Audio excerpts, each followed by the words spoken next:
ஆண்டவராகிய இயேசு கிறிஸ்துவின் இனிய நாமத்தில் பனிமய மாதா ஜெபக்குழு சார்பாக உங்களை சந்திப்பதில் மிகுந்த மகிழ்ச்சி அடைகின்றேன். நாம் இன்று தியானிக்க எடுத்திருக்கும் திருவசனம் 2 கொரிந்தியர் அதிகாரம் 9 இறைவசனம் 8. கடவுள் உங்களை எல்லா நலன்களாலும் நிரப்ப வல்லவர். எந்த சூழ்நிலையிலும் எப்போதும் தேவையானதெல்லாம் உங்களுக்கு தருவார். அனைத்து நற்செயல்களையும் செய்வதற்கு தேவையானதெல்லாம் உங்களுக்கு மிகுதியாகவே தருவார். நாம் தியானிப்போமா? கிறிஸ்து இயேசுவுக்குள் பிரியமான சகோதர சகோதரிகளே, கிறிஸ்து இயேசுவின் அன்பும் சமாதானமும் உங்களோடு என்றும் இருப்பதாக. கிறிஸ்துவுக்குள் பிரியமானவர்களே, நம் தேவனானவர் நிறைவுகளின் தகப்பன்.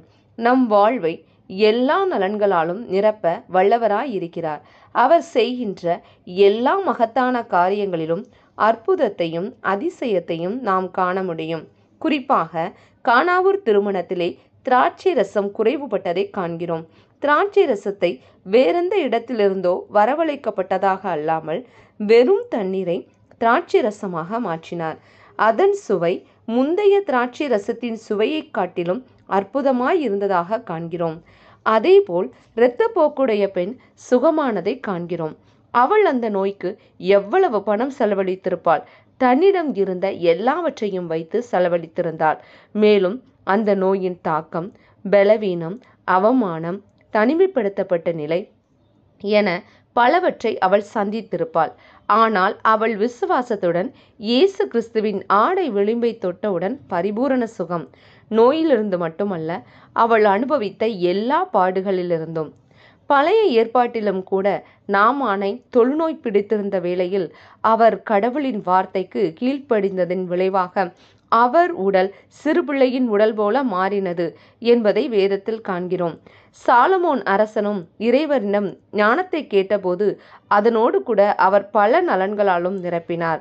நாமும் கூட விசுவாசத்துடன் கடவுளை அணுகும் போது நம் முந்தைய நிலையை விட பிந்தைய நிலை பரிபூரண ஆசீர்வாதங்களுடன் நிறைய பெற்றதாய் இருக்கும்.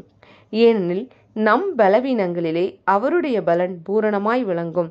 நம் குறைவுகளை எல்லாம் இயேசு கிறிஸ்துவின் பரிசுத்த நாமத்திலே அவர் நிறைவாக்குவார். நாம் ஜெபிப்போமா? எங்களின் அன்பின் பரலோக பிதாவே, இந்த மகிமையின் நாளுக்காக உமக்கு நன்றி செலுத்துகிறோம். நீர் எங்களை காண்கின்ற தேவன்.